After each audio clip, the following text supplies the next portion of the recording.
Hi, thank you for joining us. This is Rise Phoenix Rise, and I am Traci Carrano Jones, the founder of Rise Phoenix Rise. Rise Phoenix Rise is an animal-assisted wellness program that marries the evidence-based practices of peer support and animal-assisted therapy. Today we have a wonderful host of people to help us understand what the benefits are of peer support and animal-assisted therapy. So I'd like to go down the panel and have everyone introduce themselves so we get to know them each a little bit better. Hi, I'm Beth Ridson. I am a social worker in my full-time job doing work with families who provide foster care, and also I'm a volunteer with the Alliance for Therapy Dogs, and so part of a pet therapy team for the last 5 years or so. My name is Jackie Ashley, and I am a somatic psychotherapist and an equine facilitated psychotherapist. My business is Wild at Heart Therapy, and I work with horses and people out in nature with creative arts therapies and body-based work with trauma. Hi, my name is Cary Carner, and I'm the peer support supervisor for Colorado Mental Wellness Network. I've been a peer support professional for the last 12, 13 years, and in a lead role and a supervisory and training role as well. Hello, my name is JJ Aragon. I'm currently getting ready to train as a peer support professional, and my peer support experiences include I'm a sponsor in a 12-step program. I am a leader in our National Federation of the Blind of Greeley, and I have master's work in counseling and clinical mental health counseling. That's my background. Hi, I'm Michael Overlie. I am a canine partnered energy coach, author, and energy healer. And I work with men to create a better life for themselves, utilizing their dogs. I'd like to take this time to thank everyone for joining us, both online and in studio. We also have Quinn, who's helping us with the technology piece of this. So the format of today is I'm just going to ask some random questions. Well, they're not random, but I'm going to randomize the questions, and it's going to be in a popcorn type style. So I'm going to just ask questions from both our animal experts and our peer support experts to see how we can integrate both peer support and animal-assisted therapy to better help our community, especially in these times when we have found ourselves more isolated and having difficulties finding community. So the first question I'd like to ask Cary. Cary, what drove you to pursue a career as a peer sports professional? Good question. Thanks for asking that. I'm a person who was very fortunate to get into recovery very young, and after 20 years, I ended up falling out of recovery and becoming homeless again. Struggled to get back into recovery from both substance misuse and mental health, emotional health stuff. And when I got back into recovery, I had to figure out what I wanted to do with my life. And I had a past career in the IT business for 20 years, and yet that wasn't my love anymore. What did I do for free and for fun? I went to Denver Health, the adult psych ward. You know, I'm also part of a recovery group. And so it's like, how can I be helpful to people with backgrounds similar to mine? And I will just, this is one of my taglines that I use. I am so blessed and so lucky. I happen to think that those of us that are peer support professionals have the best jobs in the world. because many of the things that would disqualify us from most jobs, they're the things that qualify us for this one. If I didn't have lived experience with substance use trauma, homelessness, co-occurring stuff, I wouldn't be able to do this job and develop a genuine connection with people. So that's actually why I got into this 13 years ago. Thank you so much, Cary. Thank you. Okay. My next question is from Michael. Michael, how did you become involved with animal-assisted activities? Great question. I've had dogs most of my life. The first dog I had when I was a kid basically kept me from committing suicide. I didn't realize until later the effect that he actually had on me after some major family trauma. And years later, I had another big death in my family, and that was for my older brother. And after that happened, I was actually able to grieve all these amazing things. And I had this incredible dog there with me who actually helped me heal and helped others around me heal during this event. And it just opened me up to the possibilities. So I started training in every energy healing modality I could find and working with other dogs and horses. And, decided I wanted to help other men learn to create a better life for themselves. Thank you, Michael. It's amazing what you do. Thank you. So, JJ, the question goes to you. What experiences have you had in a leadership role? All right, thank you, Tracy. My leadership journey, I think, began when I joined the National Federation of the Blind, like 8 years ago when I was 21. I sort of just got thrown into it. We needed a chapter in Fort Collins, and the National Federation of the Blind does, we're an advocacy and social group supporting blind people nationally. My work is in Colorado. And they needed a chapter in Fort Collins, and they just said, would you want to join? And I was like, okay. I wasn't really sure what I was getting myself into. So I have, I've been held several office positions, and right now I'm president of the Greeley chapter. And so from there, in that area, I've learned about,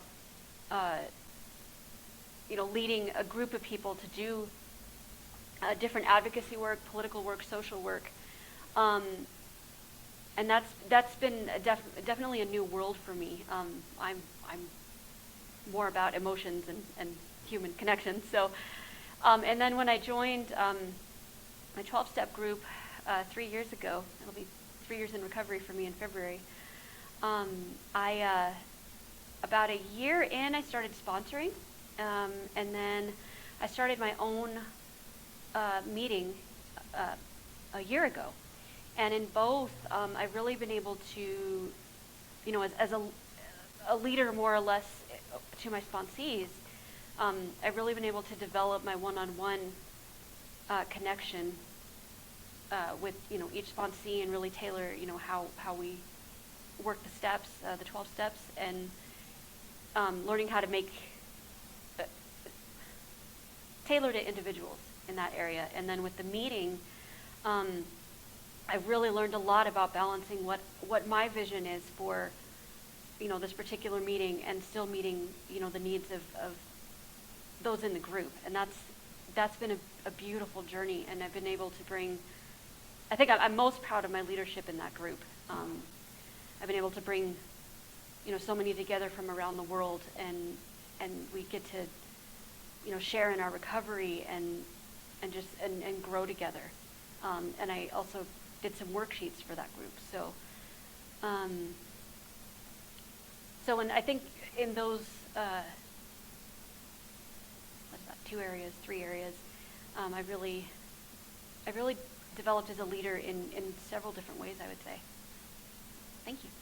Thank you. I think it's amazing how you can take leadership roles from one area and bleed it over into other areas of your life. How your life experiences can be integrated, and you can take experiences from like the National Federation of the Blind and help it grow your experiences in recovery work. So I think that's beautiful. Thank you, JJ. Jackie, what are some benefits of animal-assisted activities on the human-animal bond? Well, all of my work is with horses. So, sort of like Michael, I always say that when I grew up, my horse saved my emotional life. So, how animals, particularly horses, help people recover or heal is, I always say in the presence of a horse, you become embodied. I mean, they're large, often 1,000-pound animals, but they're prey animals, not predators. So they have a keen sense of their surroundings and their capacity to be safe, and they're connected to each other as animals in a herd. So when folks come in their presence, it's like they have to kind of wake up, so to speak. You know, they're kind of like, wow, okay, my feet are on the ground, I'm looking at this big animal. So it helps naturally for people to get out of their thoughts, their mind, their perseverating worries and fears and sadness and all that, and they come into the present moment. And being a therapist for many decades now, I've been lucky. I haven't had to work a lot in an office. So, and I've found that, you know, being outside in nature, I always say Mother Nature can hold anything, any trauma, any pain, any grief. And then in the presence of these amazing animals, the horse, you're just brought into the present moment. Horses are beautiful, they're big, they're graceful. They sort of embody a lot of our longing of how we would like to be in the world. So it's a natural capacity to be brought in the present moment out of our perseverating thoughts and pain and all that, and in relationship with an animal, not a human, because for a lot of the folks that I work with, that capacity to feel safe and to trust and to be comfortable with other humans has been, you know, damaged. But a horse or any other animal, you know, they don't intentionally try to hurt you.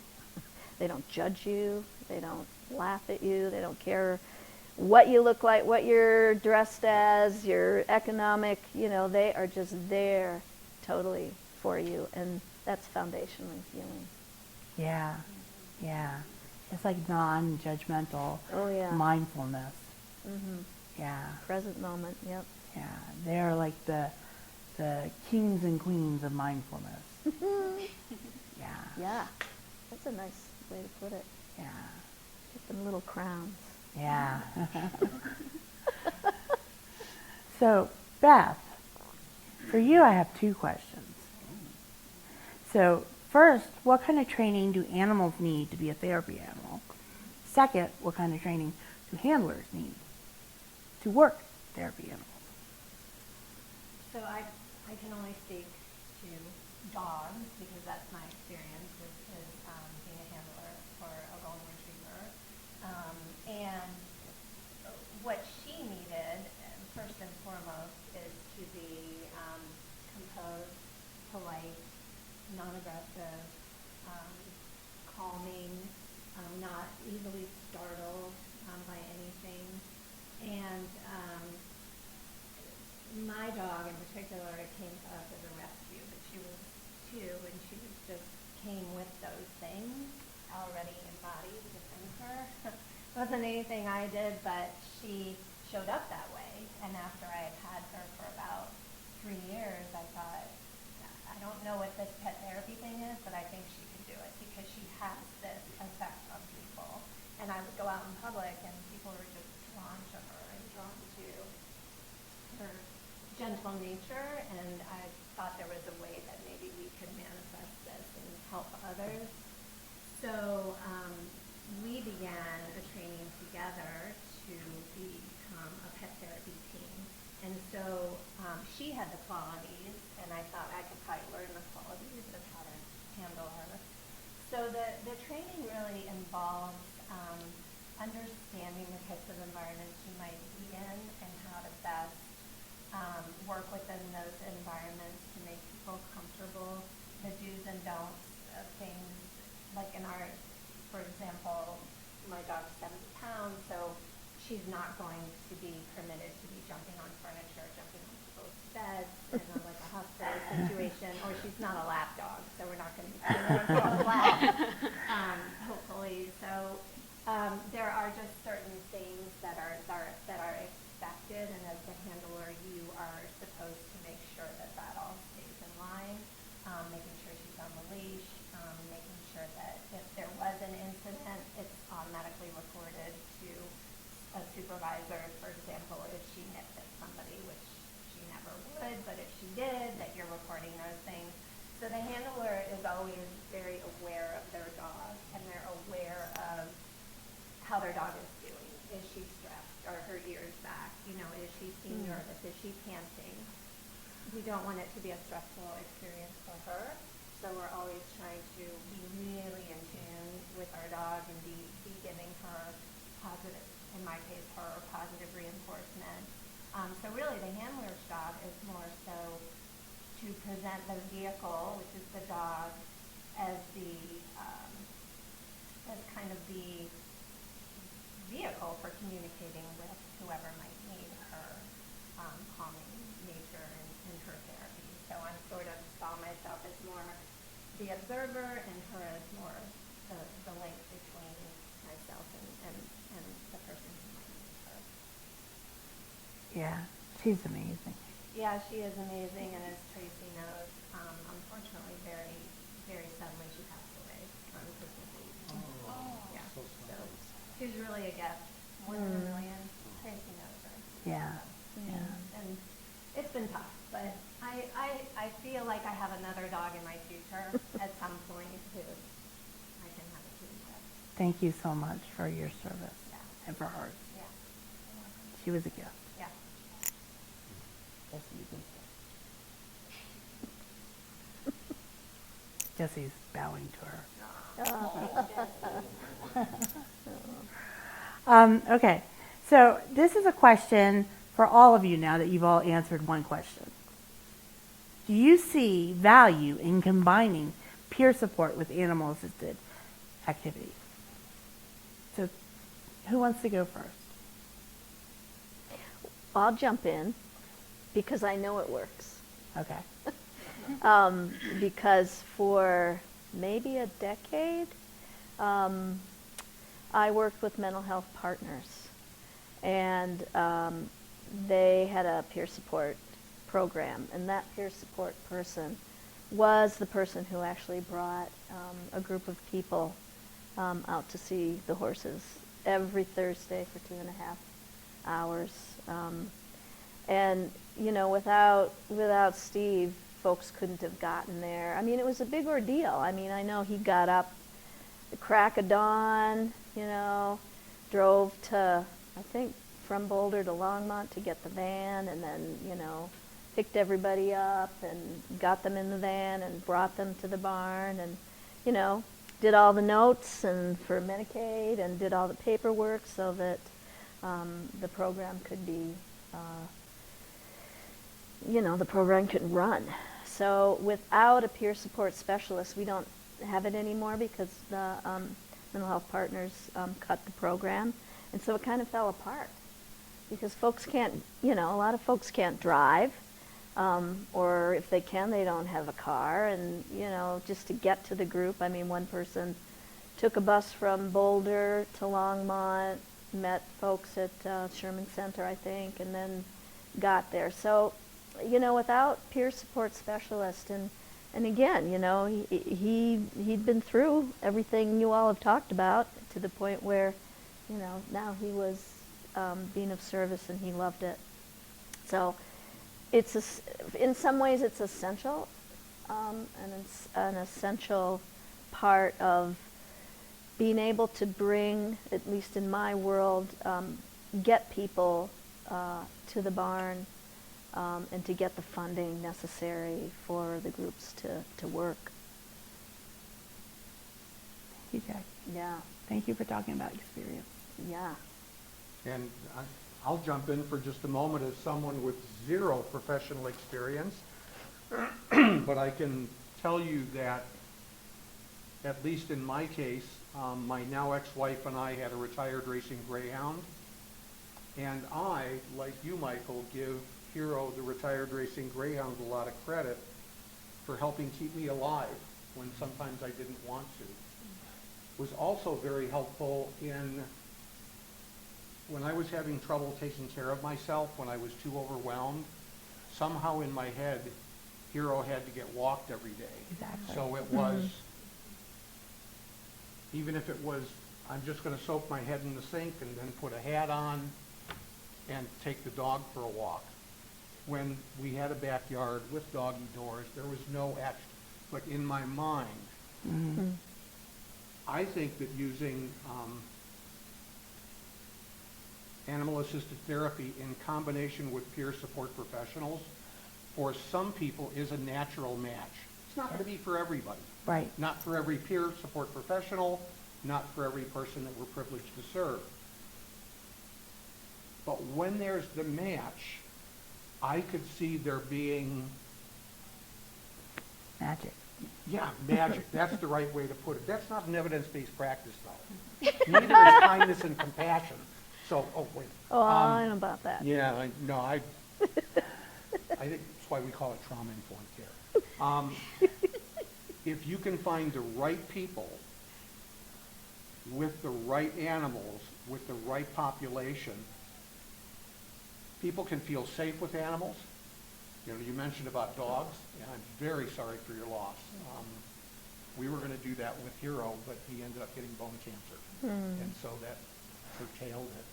But they don't care what you look like. They don't care what you do for a living. They don't care how much money you make. You feed them, you give them a little love, and you get unconditional love back. Best deal in town. So people that can connect with animals that way, it can also form a bond between the peer supporter and the person they're privileged to serve. So they can assist us in allowing us to practice our craft in a more skillful way. Yes. Cary, you speak to the fact that everyone has a different path, a different journey, a different way to recover. Yeah. And so the more options, the better. Yes. You know, I mean,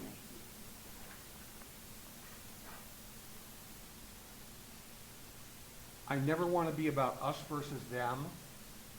I don't think peer supporters replace anything. I think they add value to other relationships as part of a support team. They're an adjunct. Yeah.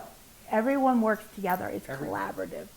The more ingredients you put on a pizza, the better it tastes. Exactly. We're one more ingredient. Exactly. Yep. So if we can assist and translate and be open to people's multiple paths to help them find their path and be supportive, that's why we're peer supporters. We may be in leadership roles in some way, but we're actually, with the people we're privileged to serve, we don't lead. Right. Yep. We walk beside. Exactly. And we ask a lot of questions. Thank you. Anyone else? I want to actually grab that thread that Cary just put out, and I think everyone's talked about this. Unconditional love or unconditional positive regard. Is you know, in all my areas, you know, in the master's work, in the 12-step work, we really talk about that unconditional love or unconditional positive regard, unconditional friendship. And what it really boils down to is no matter what I do, I know, and my experience with animals is with my cat, with my partner's guide dog, with my, when I was a kid and my dad left, I had 2 cats right after that. And so, anyway, so coming back to the unconditional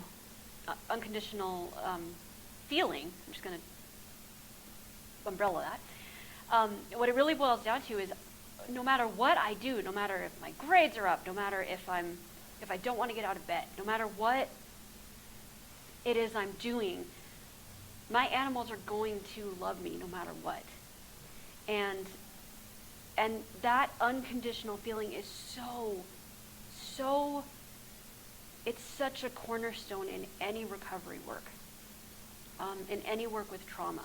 And I can say, from my own trauma, my own childhood trauma, it's still hard for me to let unconditional love in. And it's still, sometimes it's still hard for me to believe in it. And so with working with animals that just naturally do it, they don't have to think about it. They don't have to learn about it. They don't have to, they got it made already. I think with peer support and animals, giving, in 12-step we call it experience, strength, and hope.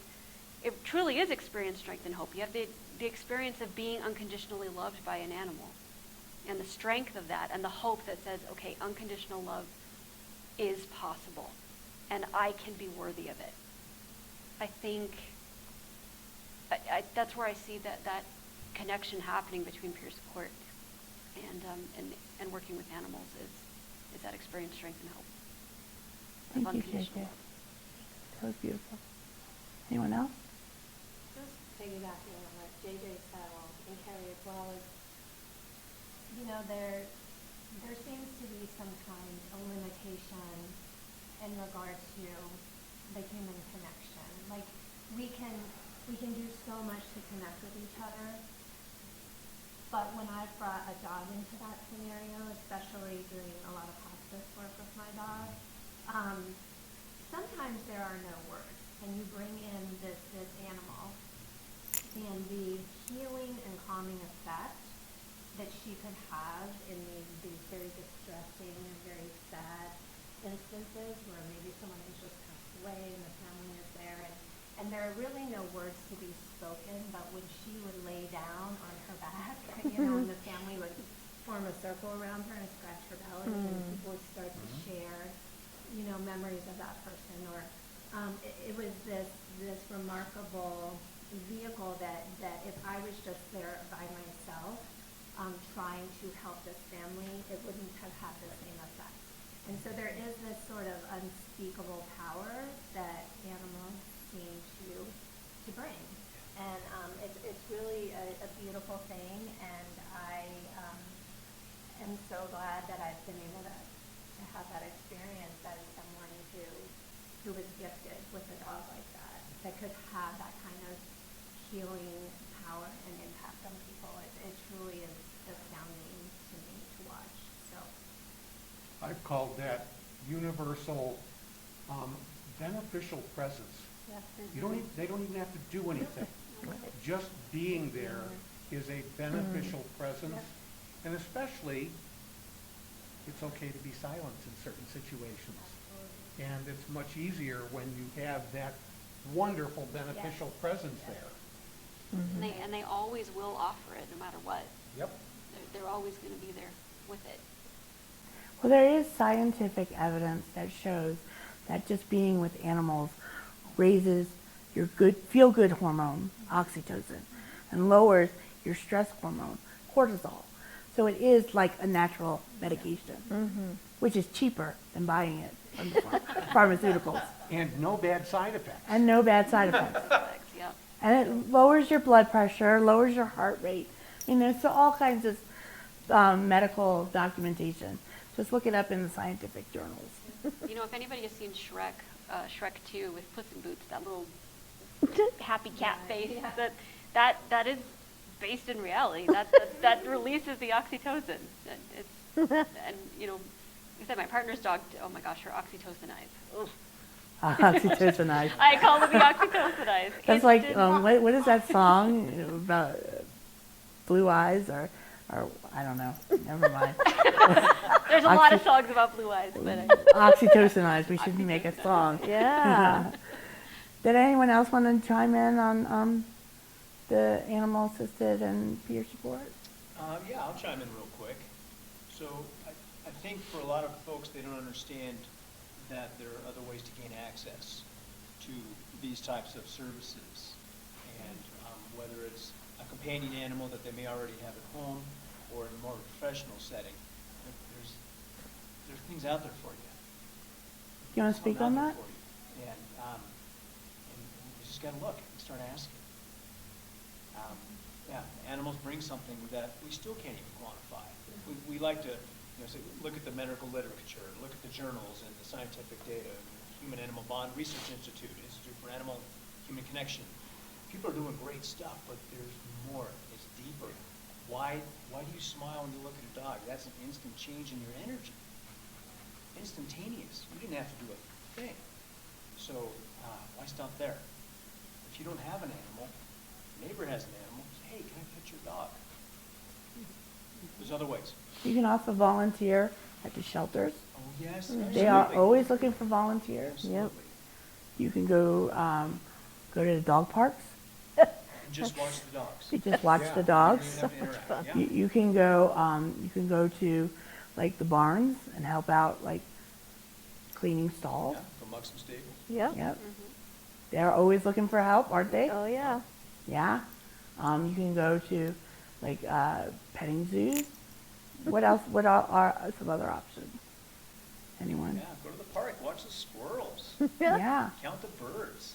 Mhm. You want to get mindful. Yeah. That's a meditation in its own. Exactly. You don't have to sit on a pillow staring at the candle. Yeah. Even just, taking a walk around the neighborhood. I mean, people usually have dogs out, and so. And there are people who are at home who have animals who may not be able to get out and walk their animals. There are neighbors in your community who are stuck at home. Maybe they're sick. Maybe they hurt themselves. Maybe they're elderly. They need help. And you can volunteer to walk their dog. I will be the millennial here and say I know it's not the real thing, but there's also YouTube videos, in terms of watching animals. Yeah. So that's, if you're at home unable to really access a dog, the next best thing is to, do a video, watch a video. This is true. And even fish. Just watching fish. yeah. That's why they have them in doctors' offices, Exactly. because Exactly. they calm people down. Like, oh. So here's another question for everyone. What are some activities that might happen at an animal-assisted therapy session? Either with horses or with dogs. Or, Rise Phoenix Rise, when we were in Virginia, we used to have cat chat. We would go to a cat cafe and just sit there while the cats would roam around. Because some people have affinity to cats. Right? I'm one of them. Yeah, JJ likes cats. Yep. So what are some activities that could happen? I'll go. Okay.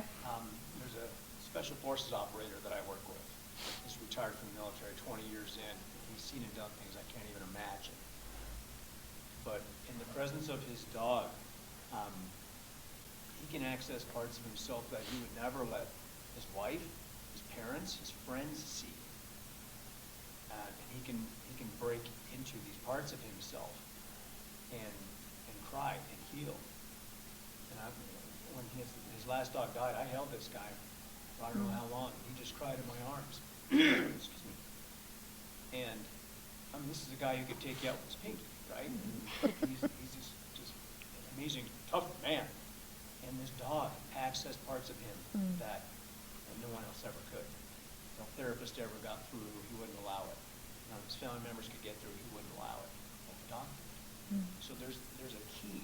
There's an access. And Jackie, I know you know this so well, and so do you, Beth. They have a different key to us. We're actually holding it, but they help us find it. And one of the powerful things about the work that I do is I have a particular passion for doing groups of people, though I do one-on-one, but the group experience with a horse, and I do and have for over a decade now worked with groups of women with sexual trauma. And one of the activities that is so wonderful is when two women are with one horse and grooming the horse. And then they just begin to talk, And it's a safe way to talk. You don't have to like look at somebody and you're moving, you know, as a somatic therapist, movement is life. And, you know, you're doing this repetitive movement, you're connected to your body. There's another human there, and humans are pretty scary for people who have been traumatized. You know, so the activity of having this 1,000-pound, warm, soft, beautiful, strong being that you are giving comfort to by brushing, because the horses usually love it, otherwise they wouldn't just stand there, and talking to each other is one of the most powerful experiences in my groups. I just had someone talking to me about it yesterday. Yeah. That's great. Mm. So just thinking back about, like, so we've talked a lot about the animal experience. Let's look a little bit more about the peer support professional. Cary, can you tell us a little bit about how someone would become a peer support specialist? Like the certification process. Tracy, I apologize. Could I answer the Oh yeah, absolutely. the activity question? Absolutely. One thing I was going to point out too is play. Playing with animals is so. So my cat. Well, let me back up. In Adult Children of Alcoholics, the 12-step program, we do a lot of inner child work, and that involves, you know, as a child going through trauma, I shut my playful, joyful, you know, spontaneous child away. And so getting back in touch with my inner child or my inner children has been a big piece of recovery. And so when my cat starts meowing at me and she wants her, she has no interest in cat toys. She wants ribbons and packing straps. And but when she comes to me and you know, she wants to play, I just get to lose myself in, you know, just waving that ribbon around, trying new things. If I move it this way, what's she gonna do? And watching her jump and just play and getting in touch, and that helps me get in touch with the spontaneous, you know, happy-go-lucky little girl that went into hiding as a child. So I think play is definitely so important too. Mm-hmm. Thank you for interrupting me. That's huge. Yeah, that was important. Thank you. So I'm just going to say, JJ, play and fun is vastly underrated. Yep. And especially as someone in recovery from a variety of things, co-occurring disorders, learning how to have fun again is huge. I can remember one night looking out my window when I was back in recovery a couple of years, and it was winter, it was snowing, and the snow was sparkling on the trees with the lights, and I'm going, oh my God. And then my unskillful adult stepped in and said, Cary, it's just light on snow. What's the big deal? And I wanted to smack that adult. Yep. Because I think having fun, and that's especially true with recovery in general. If everybody thinks that, oh, I'm going to be in recovery, my life is over, I'll be dull, glum, and boring, I'll be sad all the time. sad all the time, nobody's going to like me. It's like, no, the world opens up. I've done way more things that I can remember in my life in recovery than prior to getting into recovery. Yep.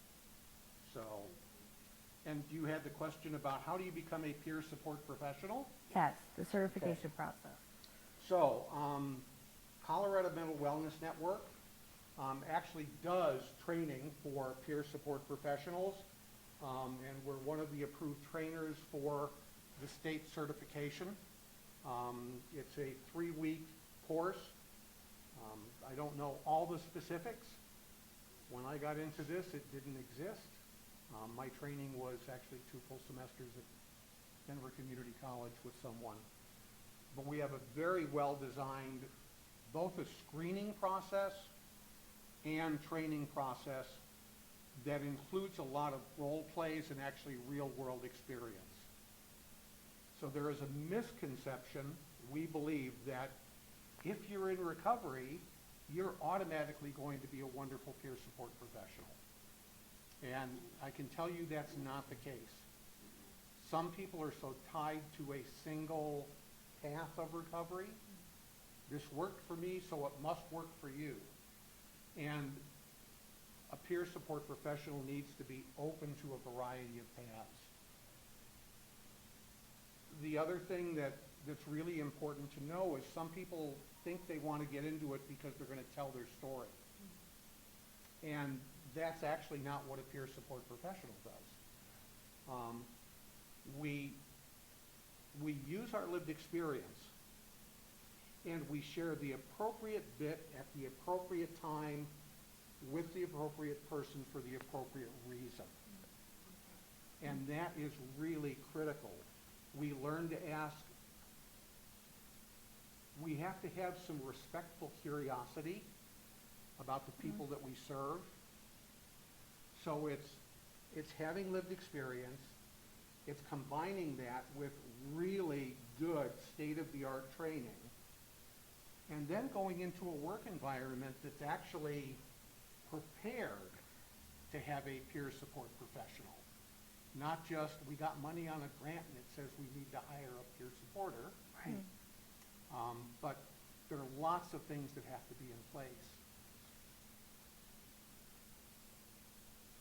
The other thing that's important for people that want to be peer support professionals to realize is that this is a profession, it's a job with a career path. You can start as a peer support professional, go to a peer support lead, go to a peer support supervisor. Eventually, we plan on taking over the world. Oh God, I said that out loud. Didn't I? Pinky in the brain. Secrets out. Yeah, pinky in the brain. And it's genuinely wanting to be supportive of someone without thinking we're going to fix them, we're going to make them better. I don't have that much power. Self-determination. It is, we believe in self-determination. So being in touch with harm reduction, a housing first philosophy with people.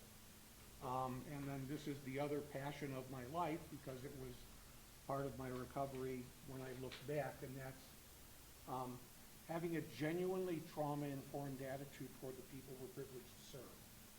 So are we going to be able to create a safe environment for people? Are we going to be willing to build trust over time? Are we going to offer genuine choice in a collaborative relationship so that they feel empowered to walk their path? Right. Those are the things that Colorado Mental Wellness Network really focuses on during training and during the practical application of that training. So I don't know if that answered what you It wanted, did. but It did. Thank you. I'm very excited now. Thank you.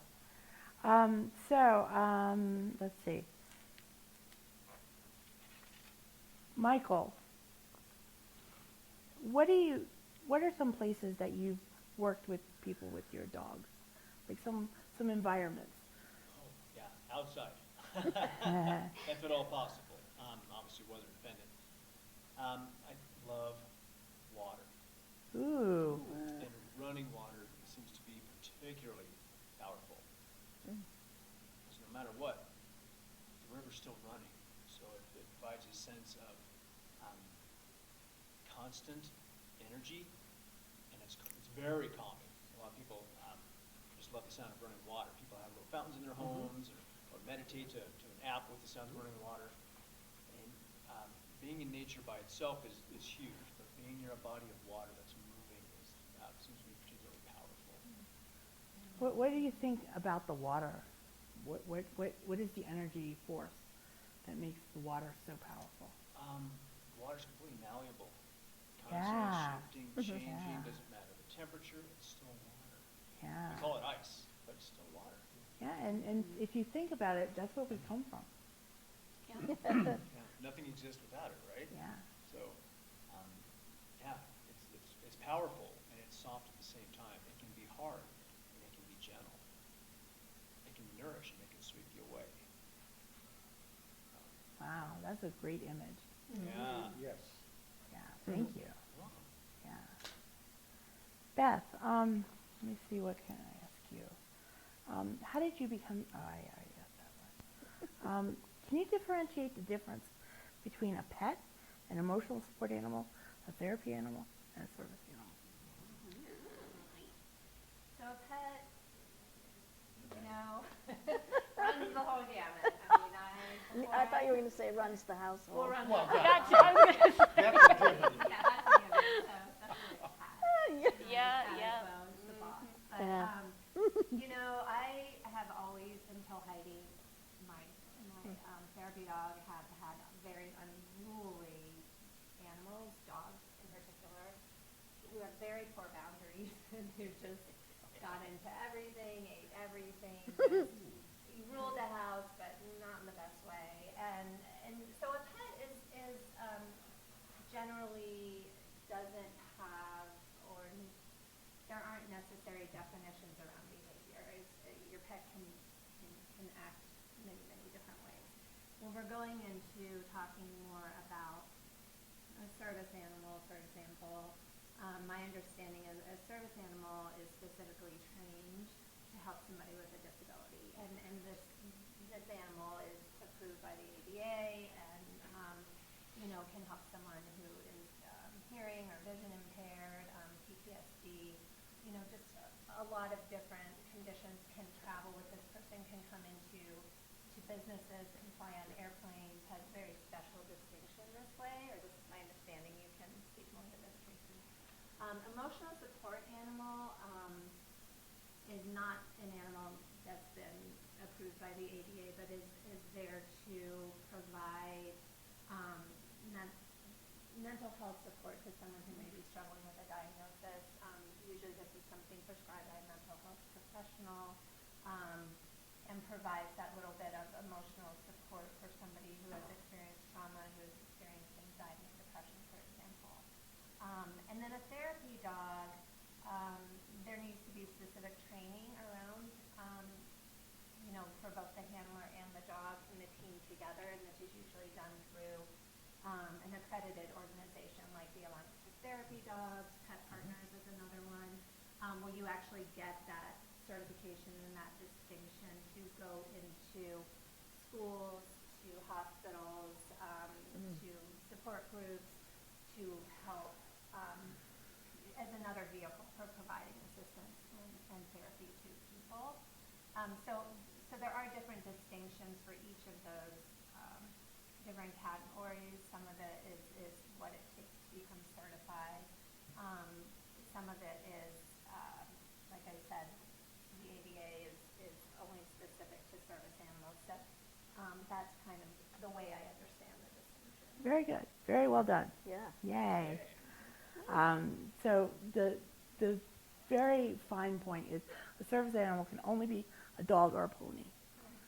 And they are specific to one person, and that person has to have a diagnosed disability, and that dog or a pony has to mitigate that disability.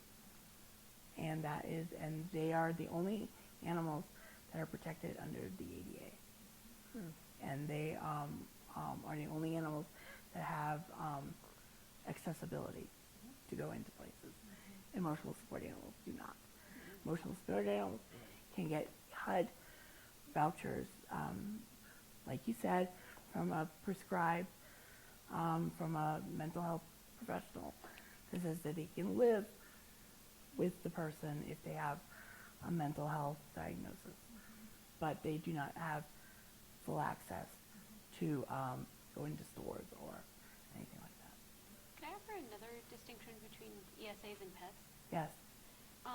From what I'm hearing too, it's like a pet. They might be comforting. They might come to you and lay their head on your knee or be with you when you need them. But they still, when they're done, they're done. Like they're still gonna do their own thing.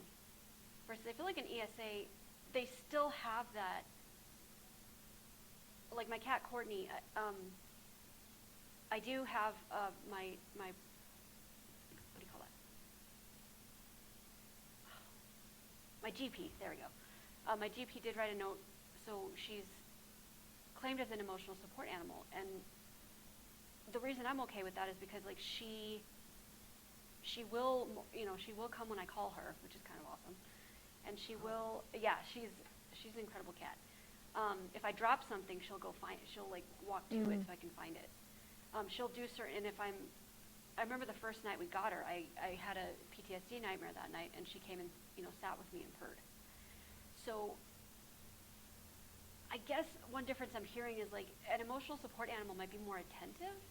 Yes. And more willing to stick by you until it's over, versus a pet might be a little more Aloof. aloof, or even more, I guess free-spirited is the word I'm looking for. My daughter also has a cat that's an ESA and is very attentive to her. So I think you're right, JJ. I think that might be.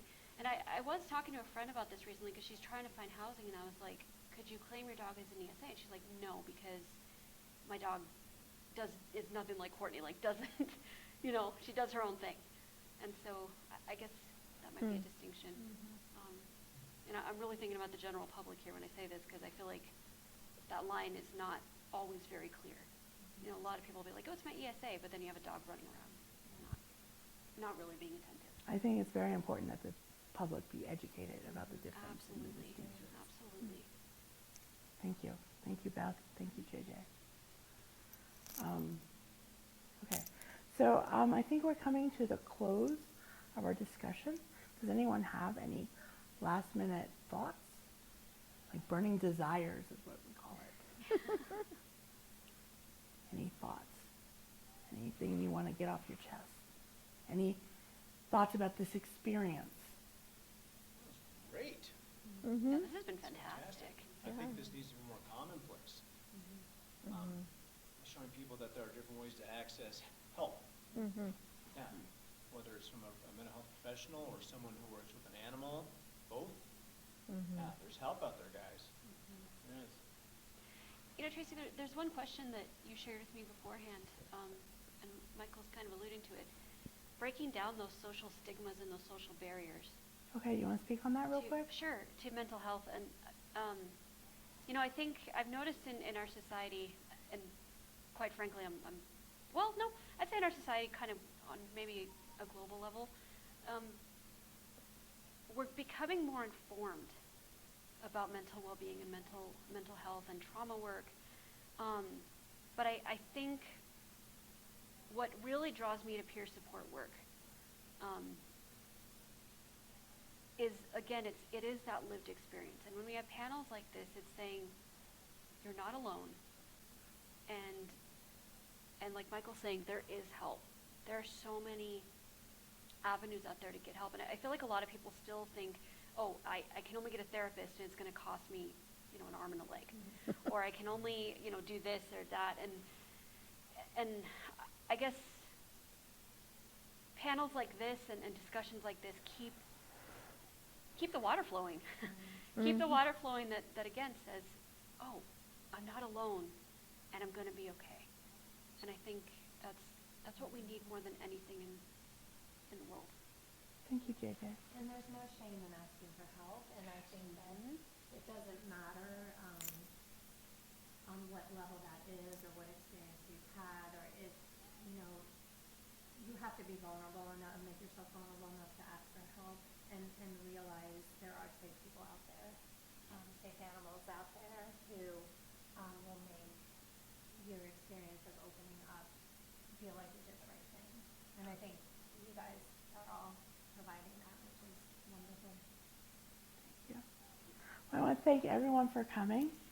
Thank you all. Thank you, Tracy. Yeah. And if anyone out there is interested in Rise Phoenix Rise and what we do, here's our information.